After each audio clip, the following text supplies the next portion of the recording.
네, 오늘 설교의 제목은 하나님은 미쁘시다입니다. 하나님은 미쁘시다.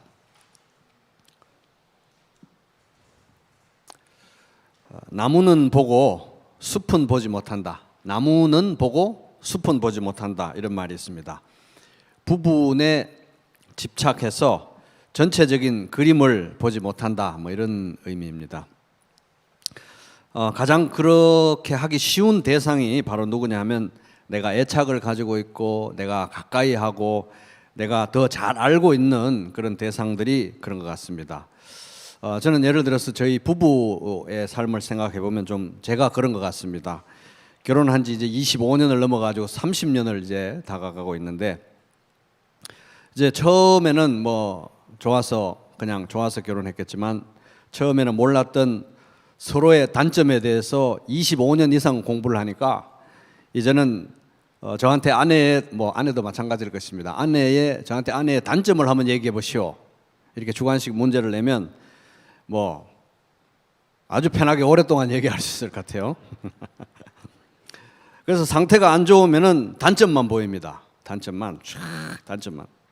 아내라고 하는 아름다운 숲은 안 보이고 나무만 보이는 거예요. 나무만 보면 어디 이파리 하나하나 성한 데가 없잖아요. 그죠? 다 모양이 이상하고 어디가 상처가 났든지 벌레가 먹었든지 문제가 많습니다. 숲이 안 보인다는 거예요. 그러다가 이제 제가 분기별로 한 번씩 물러남의 시간을 갑니다.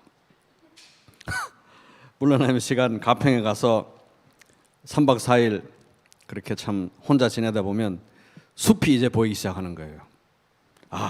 아내가 얼마나 고맙고 얼마나 멋지고 얼마나 감사한 존재인가. 집이 그리워지면서 이 숲이 보이기 시작하는 거예요. 그렇게 이제 집에 딱 도착을 하면 이제 그때부터 또 정신을 잘 차리고 이제 너무 나무를 안 보려고 애를 써야 되는 거죠. 교회도 마찬가지인 것 같습니다. 교회. 제가 이제 목회를 하다 보니까 우리 성도님들 더 가까이에서 보게 되고 또 교회 문제들도 그 누구보다도 제가 더 깊이 들여다보니까 이제 정말 어떨 때는 숲이 안 보이고 나무만 보일 때가 많습니다. 이런 문제 저런 문제 문제가 한둘이 아니고 하나 해결하면 또 다른 문제가 생기고 그래서 어떨 때는 나무만 제가 보게 되면은 이 이파리 저 이파리 이 가지 저 가지 나무만 보다 보면은 이래가지고 이거 어떡하나 정말 답이 안 나온다. 그런 문제들에 의해서 압도당할 때가 종종 있습니다. 그럴 때 제가 어떻게 해야 되겠습니까? 신속히 한 걸음 물러나서 이제 숲을 이제 봐야 되겠죠. 하나님의 관점을 회복해야 되는 것입니다.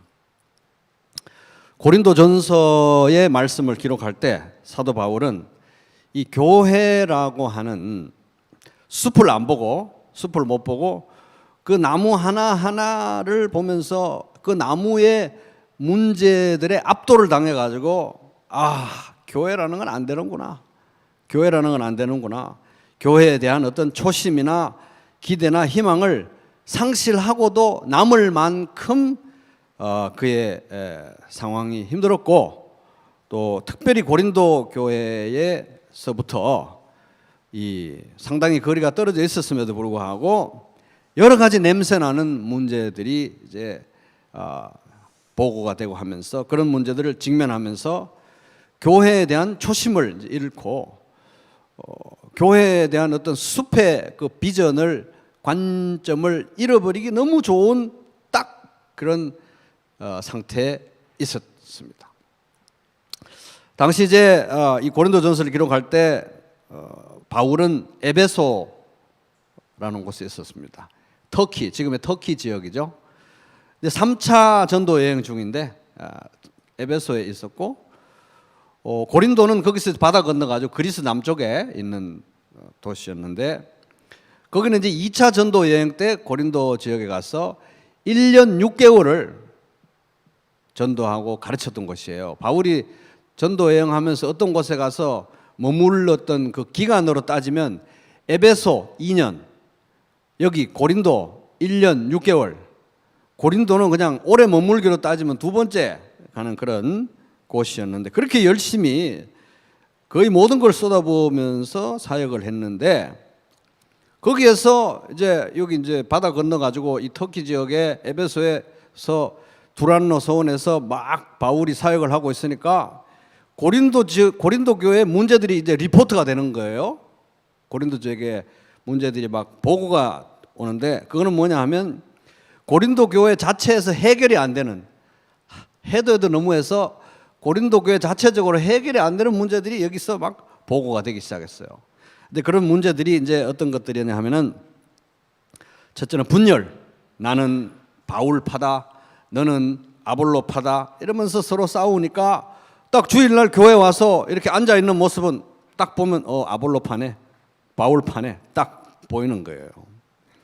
또 여기 교회가 성적으로 아주 문란한 교회였습니다. 그래가지고 차마 이거 입에 담기도 어려운 성적인 문란한 일들이 벌어져가지고 세상 사람들도 깜짝깜짝 놀라는 거예요. 야, 예수쟁이들이 더하네, 더해.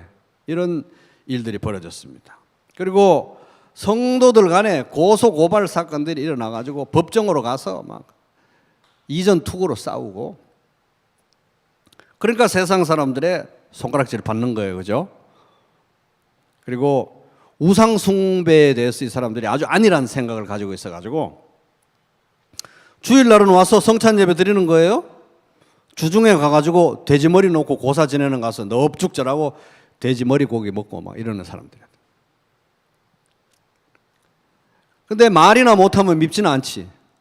말은 아는 것은 많아가지고 말은 청산유수들이 전부 다 이 사람들이 고린도 교회 사람들이. 그래가지고 방언도 잘하고 뭐 예언, 이 가르침도 능하고 그런데 문제는 집회 때 가서 예배 드리거나 하는 모습을 딱 보면 난장판인 거예요, 난장판. 서로 잘났다고. 내가 좀 말할 테니 당신 좀 이따 무시오. 이러면서 막 난장판에 질서 없이 그런 모습이었습니다. 이렇게 이상하게 이렇게 똑똑한 사람들인데도 불구하고 정말 신기한 게 뭐냐 하면 이렇게 똑똑한 척을 하는 사람들인데 이 우리 기독교 신앙의 가장 핵심적인 교리 있잖아요. 가장 핵심적인 교리가 부활인데 다른 건 다 똑똑한데 부활에 대해서 아주 잘못된 교리를 가지고 있었어요. 그래서 이 사람들은 정말 다루기 힘든 사람들이었습니다. 요즘 이제 우리 강봉기 목사님 고린도전서 새벽에 설교하실 때 정말 몇 차례 이렇게 매일 성경하시면서 묵상하신 내용이라 너무 내용이 좋은데 좀 들었던 내용이지만은 이 고린도 교회의 문제를 우리 매일 성경 하잖아요. 매일 성경에 그 설명하는 안에 보면은 104페이지에 이렇게 기가 막히게 요약이 되어 있습니다. 이 사람이 이렇게 요약합니다. 들어보세요. 전체적으로 볼 때 풍성한 성령의 은사만큼이나 큰 자부심이 있었고 그래서 성숙한 신자인 듯 고상한 자태를 취했지만 정작 그들의 삶은 무기력했다. 실제 그들의 행태는 복음을 모르는 바깥 세상의 사고방식과 다를 바 없었기 때문이다. 바울은 그들의 야누스 같은 이중성이 가슴 아팠다. 표현 잘했죠? 화려한 영적 언어와 위장막 속에서 활개치는 육신적 욕망의 현실과 그런 아픔을 느끼지 못하게 만드는 신학적 위선에 대해서 바울은 분노했다. 이렇게 요약하고 있습니다. 그러니까 굉장히 힘든 아주 다루기 어려운 교회였던 것입니다. 그래서 오늘 읽은 이 고린도전서 1장 9절 이 본문 말씀은 고린도 교회의 이런 문제들로 인해서 그 누구보다도 깊은 실망을 겪었어야 될 이 바울. 교회가 이런 건가? 결국? 그러니까 교회와 또 복음 사역에 대한 이 어떤 환멸. 내가 이러려고 이랬나? 그걸 그 누구보다도 깊게 느꼈을 이 바울이잖아요. 그래서 이제 숲은 안 보이고 나무들의 문제만 보여가지고 그 나무들의 문제에 이제 함몰되고 낙심하고 무너져 내릴 이유가 충분했던 사도 바울이었는데 그럼에도 불구하고 이 바울이 하나님의 교회에 대해서 은혜의 기조를 유지할 수 있었던 비결이 여기 딱 한 절에 녹아 있다는 거예요. 어떻게 바울은 그런 꼴을 다 보고 나서도 교회와 성도들에 관해서 은혜의 기조를 유지할 수 있었는가 볼 수 있다는 겁니다. 그래서 오늘 말씀은 특별히 제가 우리 목자님들을 위해서 준비를 했습니다. 왜 그러냐? 목자님들이야말로 이 교회와 성도들에 대해서 그 누구보다도 관심이 많고 그 누구보다도 애착이 많고 그 누구보다도 그 문제들을 깊이 들여다보고 있기 때문에 숲을 보기보다는 나무의 문제에 압도당해 가지고 가정교회고 뭐가 안 되나 보다, 이제 가정교회는 아닌가 봐, 낙심하고 좌절하고, 안 그래도 힘든데 또 코로나까지 생겨가지고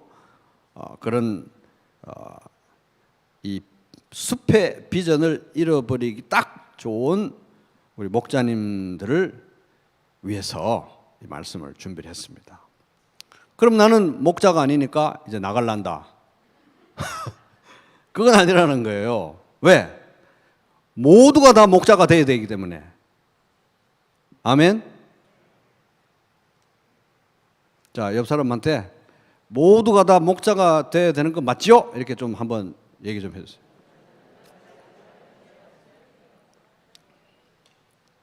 지금 우리가 이렇지만 누가 합니까? 하나님께서 막 성령의 역사를 일으켜가지고 영혼들을 막 넣어주는 거예요. 예를 들어서 우리 교회. 그럼 누가 목자가 돼야 돼요? 그 옳은 새로운 사람이 목자가 돼야 됩니까? 지금 계신 분들이 목자가 돼야 됩니까? 저요, 이렇게 말씀해주세요. 저요. 아니, 목소리 정말 약하시네. 그래, 저요가 안 되면 옆 사람한테 당신입니다 이렇게 얘기해 주세요. 옆 사람한테. 맞죠? 여러분들이 목자가 되셔야 되는 거예요. 만약에 그런 일이 생기면 그럼 이제 부흥이 절대로 일어나서는 안 되는구나. 막 이렇게 기도하면 안 돼요. 하나님이 그렇게 영혼들을 보내주시면 여기 계신 분들이 목자 해야 되는 거예요. 아멘? 목자 했어야 되는 거예요. 그래서 오늘 말씀은 목자들을 위한 말씀이니까 하나님께서 복을 주셔서 영혼들을 주시면 나도 분가하면서 목자가 돼야 될 모든 분들을 위한 거예요. 그러니까 모든 분들을 위한 말씀입니다. 목자가 되는 게 제자 훈련의 최종 목적입니다. 제자 훈련의 방향은 항상 목자를 만드는 거예요. 우리가 왜 교회에서 설교하고, 왜 교회에서 제자 훈련하고, 왜 교회에서 비블리온 상공부하고, 왜 교회에서 이렇게 여러 가지 것들을 가르치는 이유, 훈련하는 이유, 목자 만들려고 그러는 것입니다. 아멘? 목자만 목자 하나, 평생 목자라는 게 아니라 다 목자 만들려고 하는 거예요. 목자. 자, 그래서 바울은 어떻게 이 모든 험한 모습들을 보고도 교회에 대해서 은혜의 기조를 유지할 수 있었나? 바울은 교회를 어떻게 바라보고 있었나? 자, 첫 번째 따라 볼게요. 하나님이 불러 모으신 사람들. 하나님이 불러 모으신 사람들. 자, 1장 9절 다시 한번 읽어보겠습니다. 시작. 너희를 불러 그의 아들 예수 그리스도 우리 주와 더불어 교제하게 하시는 하나님은 미쁘시도다. 그래서 이제 문제만 보면 답이 안 보이고 문제들에 집중해서 문제들에 집중하게 되면 문제들을 묵상하게 되어 있어요. 묵상을 하게 되어 있습니다. 그래서 많은 사람들이, 그리스도인들이 성경 묵상은 어떻게 해야 되는 겁니까? 성경 공부는 어떻게 해야 되는 겁니까? 성경 읽기는 어떻게 해야 됩니까? 막 이러면서 막 책도 많이 나왔습니다. 그런데 그런 책들이 그렇게 많이 필요가 없는 게요. 사람들이 이 걱정거리가 생기면 걱정거리를 묵상하는 모습을 보면 그게 성경 공부 방법이에요. 그게 걱정거리들에 대해서 언제 누가 무엇을 어떻게 왜 육하 원칙에 따라 가지고 얼마나 조목조목 걱정거리를 묵상을 잘하는지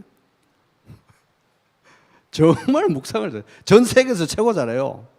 누가 뭐 나쁜 소리 하잖아요. 험담을 했다. 그럼 그걸 얼마나 조목조목 뜯어가지고 묵상을 잘하는지, 그게 바로 성경 연구 방법이에요, 그게. 그래서 문제들에 집중하면 답이 안 보여, 숲이 안 보이는 거예요. 근데 이 고린도 교회의 문제들에 대해서 들었을 때 바울의 마음은 아마 그랬을 겁니다. 육신적인 마음은, 이 사람들이 이게 성도가 맞아? 1년 6개월을 가르쳤는데 자나깨나? 성도들 맞나? 교회는 안 되나 보다? 아니 어떻게 해? 고린도에 사람들이 그렇게 많은데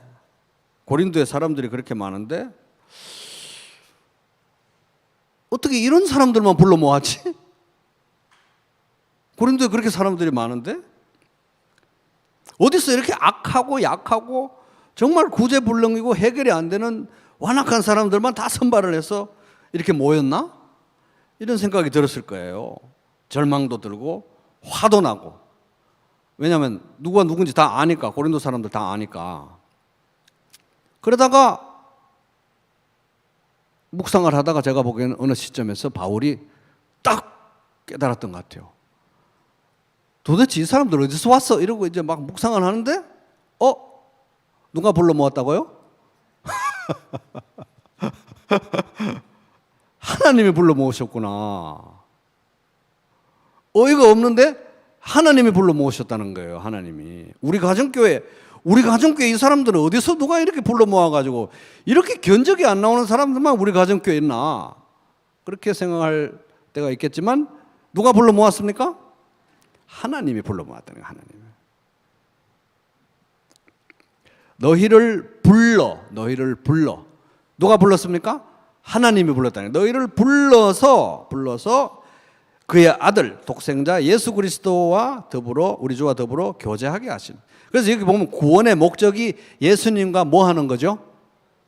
교제하는 게 우리 구원의 목적입니다. 예수님과 교제하는 게 구원의 목적인데, 제가 저희 딸 아이를 키우면서 사실 이렇게 친구에 대해서, 유은이 친구에 대해서 막 가리고 사람을 외모로 취하고 이러면 안 되는데도 제가 딸 아이를 너무 이렇게 소중하게 생각하다 보니까 어릴 때 가급적이면 좀 동네 험한 애들 안 만났으면 좋겠어요.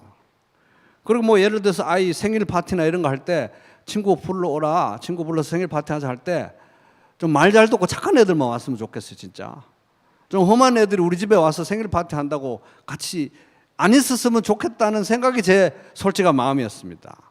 그런데 여기 보면은 하나님께서 당신의 아들 독생자 예수 그리스도와 교제를 하게 하려고 동네 이상한 애들을 다 불러 모은 거예요. 여기. 저 같으면 절대로 안 그럴 것 같아요. 걔는 안 될 것 같아, 요나. 좀 다른 애 좀 부르면 안 될까? 그랬을 것 같은데 하나님은 손수 이 고린도 교인들 같은 사람들을 다 불러 모아가지고 예수 그리스도와 교제하게 하셨다는 거예요. 누가 불러 모으셨다? 하나님이 불러 모으셨다는 것입니다. 그래서 그러려고, 교제하게 하시려고, 가장 소중하게 여기시는 예수님과 교제하게 하시려고, 그 사랑스러운 예수님과 교제하게 하시려고 이런 고린도 교인 같은 이상한 사람들을 불러 모으셨는데 하나님이 불러 모으셨다는 거예요. 하나님이. 왜냐하면 보세요. 나를 보내신 아버지께서, 예수님 말씀하십니다. 나를 보내신 아버지께서 이끌지 아니하시면 아무도 내게 올 수 없으니 오는 그를 내가 마지막 날에 다시 살리리라. 여러분 깊이 생각하셔야 됩니다. 요한복음 6장 44절. 하나님께서 이끌어 주시지 않으면, 하나님은 우리를 구원하시는 구원자이시지만 동시에 우리를 구원자이신 예수님에게로 이끌어 주시는 분이기도 한 거예요. 그러니까 우리가 가정교회를 이루고 부평교회를 이루는 이 사람들은, 우리 서로는 하나님이 끌어다가 모아두신 사람들이라는 거예요. 하나님이 이끌어주시지 않았다면 우리가 여기 모일 수 있었다 없었다? 없었다는 것입니다. 하나님이 불러 모으신 거예요. 그 생각을 딱 하게 되니까 바울이 교회에 대해서, 성도들을 향해서 숙연한 마음이 들게 됐죠. 옷깃을 여미게 되고 고개를 숙이게 되었던 것입니다. 하나님이 불러 모으셨으니까. 하나님이 불러 모으셨는데 내가 뭐라고 말하겠습니까?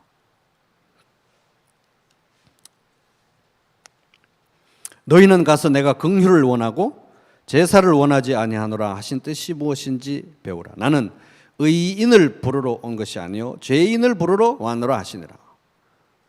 그래서 예수님께서 죄인을 찾아오셨고 죄인들을 위해서 십자가를 지셨다는 것입니다. 그 중에 죄인들 중에 누가 우두머리다? 누가 우두머리입니까? 1번 나, 2번 바울. 나예요, 나. 바울은 자기가 우두머리라고 그래야 되고 우리는 우리 자신이 우두머리라고 해야 되는 것입니다. 그래서 하나님이 불러 모으셨구나. 그것이 이제 바울이 가졌던 교회에 대한 관점, 생각 첫 번째입니다. 자, 두 번째 따라 보겠습니다. 십자가 공동체.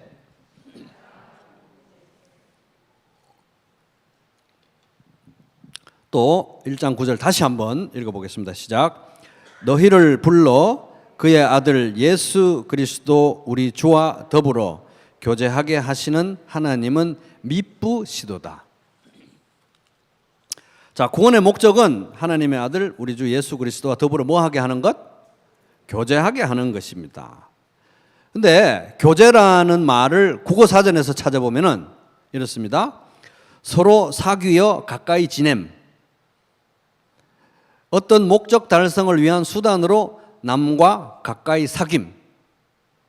그러니까 이 국어사전적으로 교제라는 말을 우리가 받아들이면 이거 좀 문제가 있어요. 그러니까 얼핏 들으면 구원의 목적은 예수님하고 앉아서 차 한잔 하면서 노닥거리면서 잡담하면서 얘기하면서 교제하면서 이러라고 구원하셨나? 라고 오해할 수 있는 정도로 이 교제라는 단어가 우리 사이에 사실 이제 의미가 퇴색이 되어 있습니다. 그죠? 그래서 교제는 그런 의미는 아닌 거예요. 교제라고 번역된 이 헬라어 단어가 아주 중요한 단어인데 한번 따라 볼게요. 코이노니아. 많이 들어보셨죠? 한 번 더. 코이노니아. 코이노니아 굉장히 중요한 단어예요. 코이노니아. 그래서 코이노니아라는 단어의 의미에 대해서도 또 이게 막 신학자들이 엄청 논의가 복잡합니다. 이게 뭔 뜻이냐? 근데 이제 우리가 단어의 의미를 생각할 때는 인접, 문맥, 그다음에 그 좀 더 넓은 문맥 이런 걸 살펴야 정확한 의미를 파악할 수 있는데 이 사전적인 의미와 인접 문맥과 고린도전서 전체의 문맥을 고려할 때 그 모든 복잡한 논의 과정은 생략하고 그냥 결론적으로 말씀드리면 이 교제라는 말, 코이노니아라는 말은 이렇게 딱 요약할 수 있습니다. 따라해 볼게요. 공동체적 참여.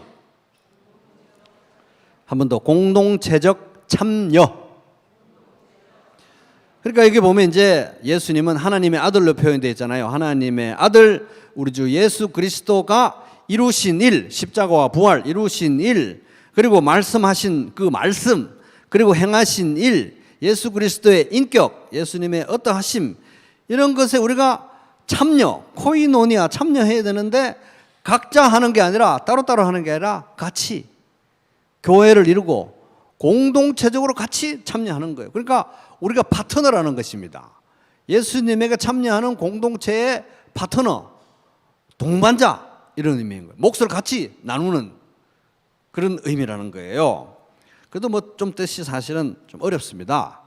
그래서 가장 명확한 모든 것을 다 아우를 수는 없지만 가장 명확한 그리고 이 코이노니아 고린도전서에서 1장 9절에서 사용된 코이노니아의 의미를 가장 핵심적으로 잘 보여주는 가장 중요한 요소를 설명해주는 고린도전서의 다른 구절 하나를 보자는 거예요. 자, 고린도전서 10장 16절 한번 펴보겠습니다. 중요한 구절이니까 고린도전서 10장 16절.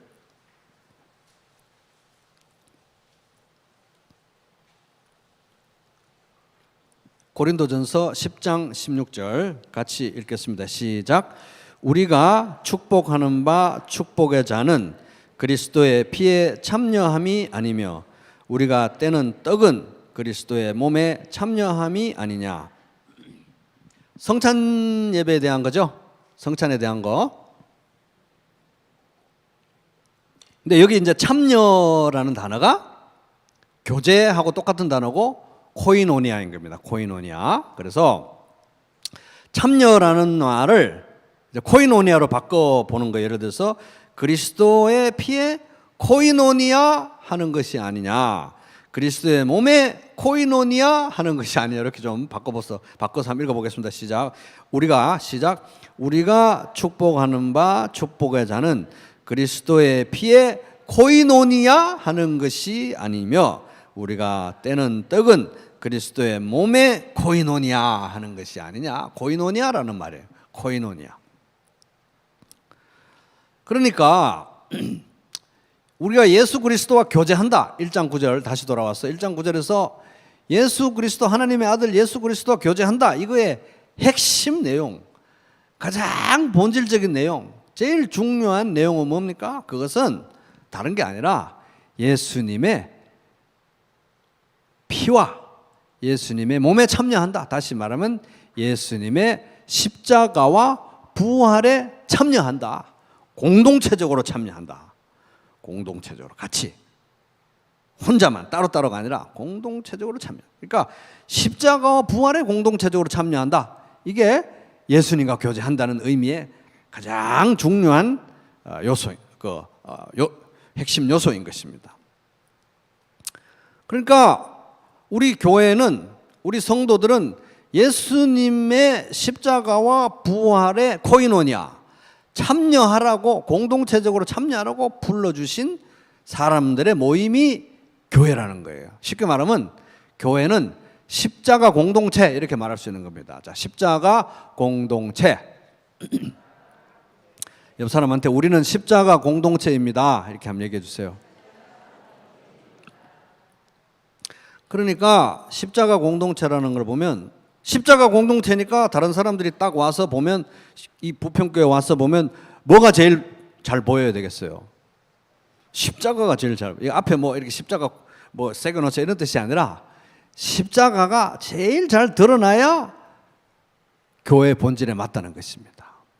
그러니까 교회는 잘난 사람들이 모이는 곳이 아니에요. 잘난 사람들이 드러나는 곳이 아니라는 것입니다. 교회는 영적 파산 상태, 죄로 인해서 나는 파산이다, 망했습니다. 한번 따라해 볼까요? 망했습니다. 영적 파산 상태라는 이 현실을 인정하고 십자가를 바라보는 사람들의, 십자가를 바라보는 탕자들의 공동체라는 거예요. 탕자들의 공동체, 십자가 공동체라는 것입니다. 그 교회는 이름만 대면 아는 유명한 정치인도 있고, 우리 교회 그런 사람 없죠? 그 교회 가면은 그 큰 회사 있잖아요. 저 동네 사장도 있고, 그 교회 가면은 그런 사람 없잖아요. 그 교회 가면은 이름만 대면 아는 연예인도 있고, 좀 유명한 연예인이 있다는 교회 목사님하고 좀 얘기를 해보니까, 아니 그런 연예인이 여기 앉아 있으면 어떤 생각이 들까, 그런 생각이 좀 들더라고요. 연예인 있는 교회, 그 교회 가면 검사도 있대, 검사, 판사도 있대. 이런 게 부각이 되면 이 교회는 건강하다, 안 하다? 안 건강하다는 거예요. 물론 그런 사람이 있어서는 안 된다는 얘기가 아니라, 그런 것이 부각이 되고 드러나면 교회가 건강한 모습이라고 볼 수가 없다는 거예요. 왜? 십자가 공동체니까요. 십자가 공동체. 따라해 볼게요. 십자가 공동체. 십자가만 드러나야 되는 겁니다. 십자가만.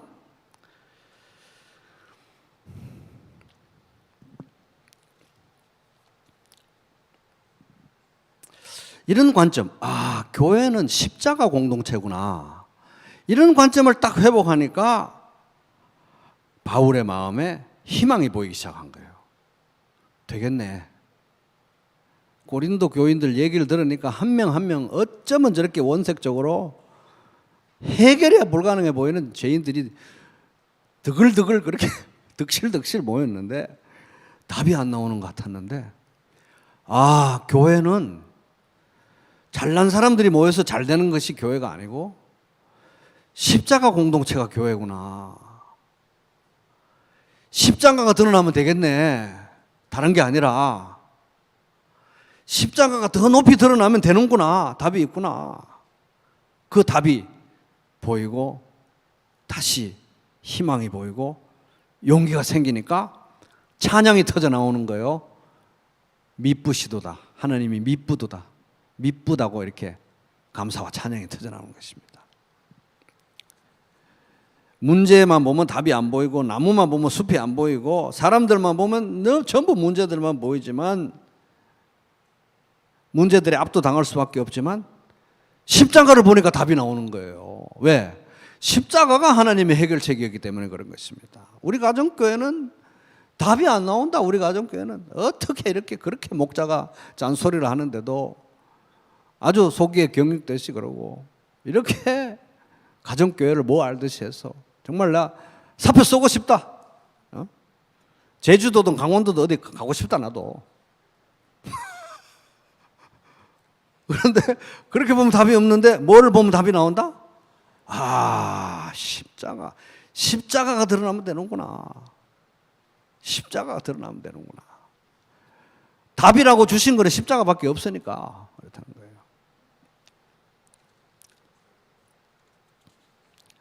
십자가면 되겠구나. 십자가면 충분하겠구나. 충분하겠구나.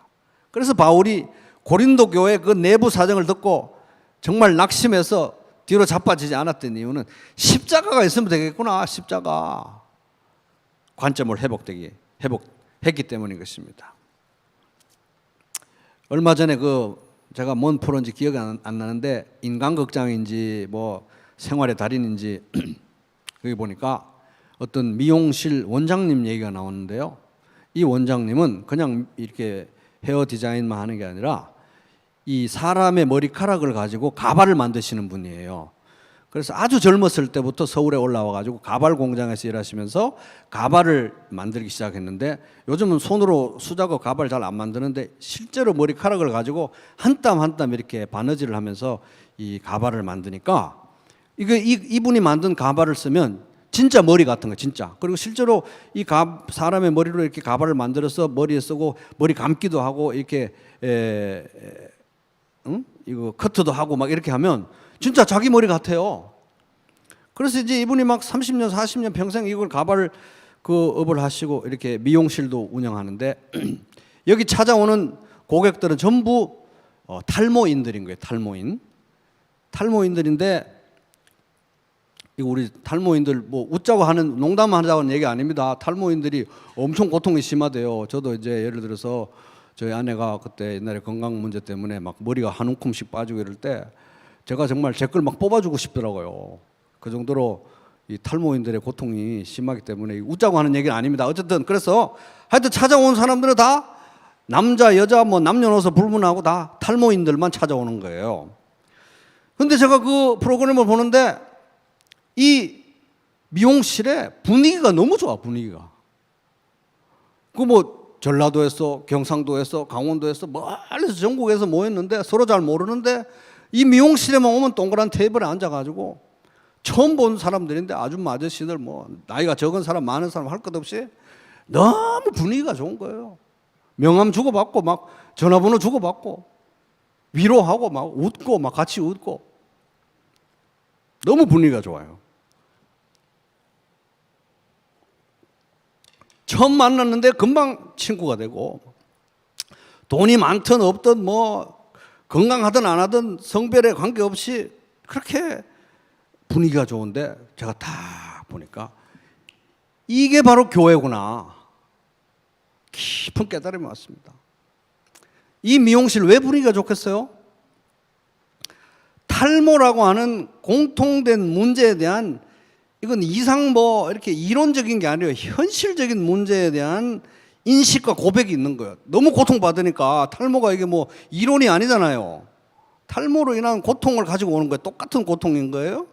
그리고 원장님이 만들어주신 가발이라고 하는 공통된 구원에 대한 감사와 찬양이 있는 거예요.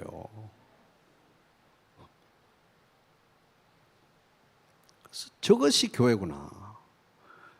근데 탈모인들도 그런데 탈모가 무섭습니까? 죄가 무섭습니까?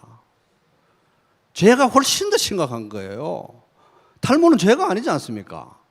근데 우리는 탈모인보다 더한 거예요. 이 죄라고 하는 정말 끊어낼 수 없는, 우리 힘으로 어떻게 할 수 없는, 구원받았는데도 지긋지긋하게 옛 자아가 따라와서 매일 넘어질 수밖에 없는 이 죄라고 하는 공통된 문제에 대한 똑같은 자각과 인식이 있는 사람들이고, 그것에 대한 이 십자가 구원이라고 하고 있는 이 공통된 해결책에 대한 감사와 찬양이 공유되는 곳이 교회니까, 탈모인들이 가는 그 미용실보다는 우리가 더 공감하고 더 한마음으로 더 사랑하고 더 위하고, 거기 가면 뭐 내가 잘났네, 너 잘났네, 이래 해야 돼, 저래 해야 돼, 이런 게 없어요. 그냥 눈빛만 보면 다 알아. 아유, 힘드셨구나. 그리고 이 가발 참 좋죠, 에? 이러는 거예요. 우리도 예수님 너무 좋잖아요. 그런 십자가 공동체가 되어야 되는 것입니다.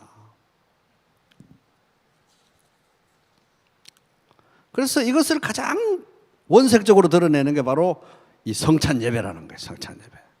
그죠? 그래서 이 성찬 예배 자리에서 우리는 모든 종교적 위선과 가식을 내려놓고 똑같은 입장으로, 탈모인들이 모이듯이 똑같은 입장으로 둘러 앉아서 동등한 형제자매, 예수님의 피를 나눈 형제자매들로서 십자가만 바라보는 거예요. 그러니까 부평교회는 자꾸 십자가만 보이는 겁니다. 누구 잘난 사람이 보이는 게 아니고. 이런 정신이 삶의 현장으로 가서 일주일 동안 구체적인 삶의 현장에서 이제 삶으로 살아내지고, 또 가정교회에서 같이 먹고 마시면서, 요즘은 좀 어렵지만 그런 날을 우리 손꼽아 기다리잖아요, 그죠? 가정교회에서 먹고 마시면서 공동체적으로 또 발현하고 구체화하는 것입니다.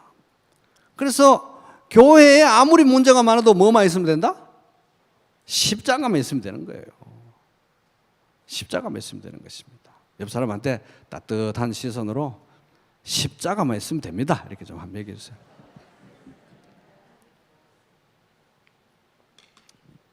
자, 세 번째, 바울이 교회를 바라보았던 관점 따라보겠습니다. 하나님의 미쁘심. 고린도전서 1장 9절 다시 읽어보겠습니다. 시작. 너희를 불러 그의 아들 예수 그리스도 우리 주와 더불어 교제하게 하시는 하나님은 미쁘시도다. 이게 미쁘시도다라고 이제 돼 있는데, 우리 개역 개정은 제일 뒤에 나오잖아요. 미쁘시도다, 그죠? 근데 이게 사실 제일 앞에 나와야 돼요. 미쁘시도다 하나님은. 미쁘시도다 하나님은. 감탄문인 것입니다. 그래서 세 번역은 하나님은 신실하신 분이십니다, 이렇게 먼저 번역합니다. 그래서 미쁘시도다 하나님은, 이게 제일 먼저 나와야 돼요. 감탄이고 찬양이고 감사인 것입니다. 근데 이제 미쁘도다, 이 말은 이제 피스토스, 따라해볼게요. 피스토스라는 헬라어 단어인데, 신실하다, 믿을만하다, 약속을 지킨다, 이런 거예요. 시작하신 일은 반드시 끝까지 이루신다, 이런 뜻입니다. 그래서 바울은 이제 고린도 교회의 문제들을 보고 깊이 들여다보고 막 진짜 이게 해결이 될까? 교회가 막 될까? 막 진짜 다리가 떨리고 살이 떨리고 막 이런 상황이었지만, 그 문제들을 가지고 고민하고 씨름하면서 이렇게 묵상을 해보니까, 바울 자기 자신, 자기가 뭐 죄인 중에 괴수라고 했던 바울 자기 자신 플러스 고린도 교인들 다 이 견적이 안 나오는 이런 사람들을 다 포함해서 이런 사람들을 불러 모으시고 예수님과 교제하게 하시고 십자가 공동체를 이루게 하시는 하나님을 딱 생각해 보니까, 교회를 지금까지 지탱해온 건 내가 아니었구나. 잘난 바울이 아니었구나. 교회를 지금까지 버텨오게 한 것은 잘난 박 목사가 아니었구나. 우리 가정교회를 지금까지 오게 한 건 목자가 아니었구나. 누구였다? 하나님이라는 거예요. 하나님은 미쁘시다.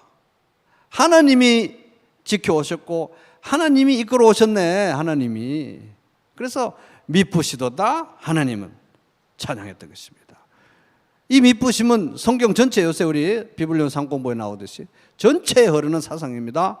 에덴 동산에서 시작된 그 죄와 타락의 문제로 인해서 인류가 이 지경에 왔는데, 그 인류를 구원하기 위한 하나님의 구원 계획이 창세기부터 시작이 돼가지고 계속되는 인간의 반란과 죄악에도 불구하고 여기까지 구원 계획을 이루어 오신 거 아닙니까?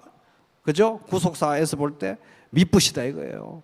그리고 지금 저 견적이 안 나오는 고린도 교인들을 붙들고 그래도 교회라고 이렇게 붙들고 계시는 분은 미쁘신 하나님. 그리고 그 미쁘심은 어제 오늘로 끝나는 게 아니라 앞으로도 영원히 계속될 것이다. 천국에 이르기까지 영원히. 그래서 과거 현재 미래를 통틀어서 영원하게 미쁘신 분이시다. 이렇게 얼마나 미쁘신가 찬양할 수 있었던 것입니다. 그런 관점을 회복하니까 바울이 정말 그 사람 그분도 인간이었는데 화가 나지 않았겠어요? 정말 화가 나고 막 너무너무 부들부들 떨렸겠지만, 박 목사가 잘해서 되는 게 아니구나. 바울 내가 이 교회를 지탱한 것이 아니었구나. 하나님의 교회는 하나님이 지키시는구나. 할렐루야. 하나님의 교회는 하나님이 지키시는구나. 미쁘시구나. 숲을 보게 됐다는 것입니다. 희망이 생기고 감탄문 피스토스 호 테오스, 미쁘시도다 하나님은 외쳤던 것입니다. 그래서 이제 오늘 본 말씀의 교훈을 한마디로 요약하면 따라해 볼게요. 하나님은 미쁘시다. 옆 사람한테 따뜻한 눈초리로 하나님은 미쁘십니다 이렇게 좀 얘기 좀 해주세요.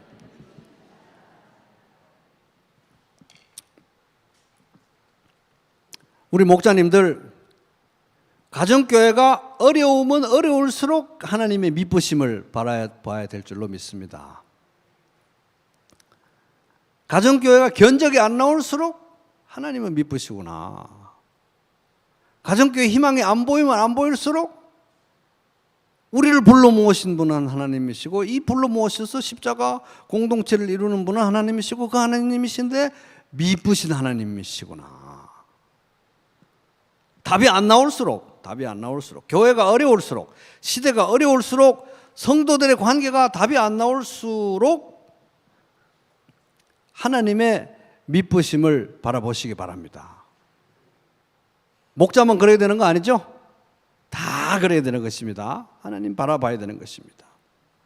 그래서 우리 같은 사람들, 고린도 교인들이라고 우리 손가락같이 하지만 그들보다 우리가 그렇게 잘난 사람들은 아닌데, 그죠?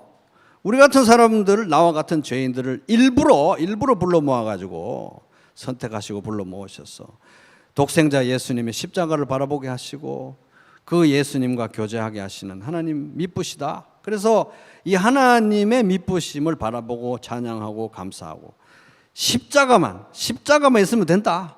충분하다. 아무리 답이 안 나와도 십자가만 있으면 된다. 십자가를 바라보고 붙들고 십자가 공동체를 이루어가면서 건강한 교회를, 그래서 십자가가 있으면 건강해지니까 우리도 한번 건강한 가정교회 한번 이루어보자. 마치 저 시골교회, 어디 제가 있던 시골교회다 보면, 시골교회 가면 꼭 목사님이 계신가 하면 또 시골교회를 떠받치는, 시골교회가 연약하잖아요. 시골교회를 떠받치는 장로님 한 분은 꼭 계셔 거기. 평생을 바쳐서 교회를 떠받치는, 교회를 붙들고 장로님 한 분이 계시는데, 그런 마음으로 우리 가정교회 한번 해보자. 왜? 하나님 미쁘시니까.